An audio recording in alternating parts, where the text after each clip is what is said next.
Our media incessantly inform us that we are becoming divided, polarized. We target a certain group of people, label them, and then demonize them. We seem to find nothing obnoxious about that way of treating people, unless, of course, we become part of the targeted group. This focus on certain segments of our society and then marginalizing them may not be a trend unique to our present society.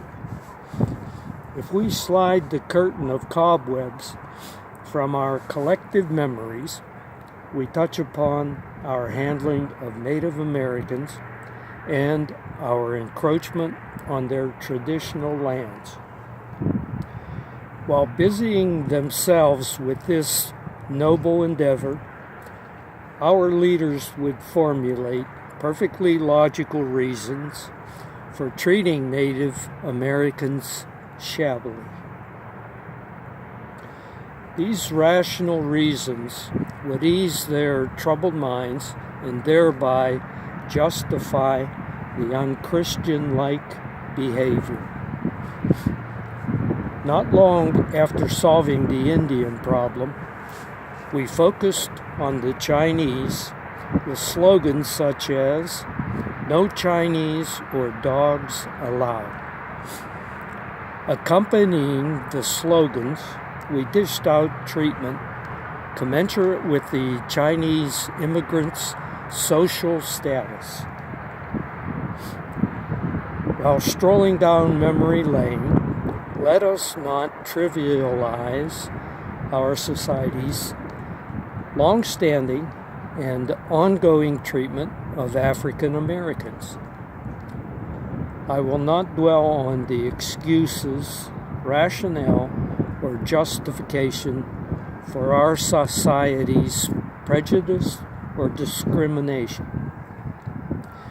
Suffice it to say that it is another polarizing and embarrassing behavior that stains our collective national legacy. While we are picking on our collective behavior, let us not forget the clubs and organizations our Jewish citizens could not join. Our characterizations and labels adhered to Jewish individuals just as well as to any other group of people.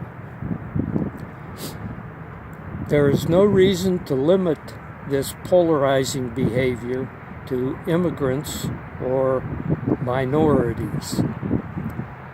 Our army and generals attacked our own World War I veterans protesting in our nation's capital around 1932. These veterans were called the Bonus Army, and at least 2 were shot and killed. What's more, our own corporations hired private mercenaries to break up strikes violently in the early 20th century. Our Japanese American citizens took their turns at the whipping stake when they were deemed a danger to our national security. Many were shipped off to internment camps so as to neutralize this danger to our country during World War II. Officials justified it under national security excuses, while no one could justify it under God. In contrast to the fantasies of the media, it seems that polarizing, divisive behavior is nothing new to our easily swayed society.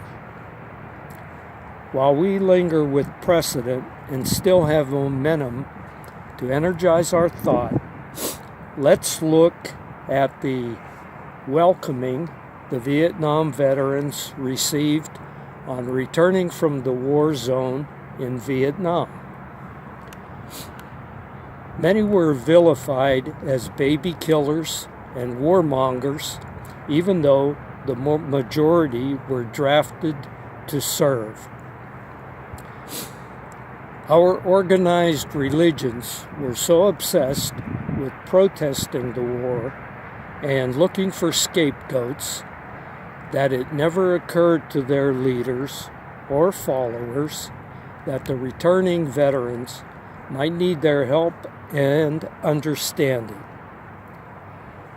These same protesters could have smoothed the vets' reentry into civilian life and readjustment to our peaceful way of life. Thank you for your service were recently coined slogans that never echoed through Vietnam vets' shattered sensibilities. Where were the voices of reason while waves of protesters were getting on the anti-war, anti-vet bandwagon? On what shelf were our Christian values temporarily dumped? Where were the voices of reason when these same citizens were vilifying all Muslims? What voices pleaded for calm and reason while our good citizens were mounting the anti-Muslim bandwagon? Were there no doctors, engineers, teachers, nor nurses who were good Muslims? When some of our citizens pointed out this misguided path of reasoning, why were they in turn labeled unpatriotic? While polarized, divisive behavior is not a new element in our society, ignoring Christian values is still moving up the ladder of shame. A more pertinent area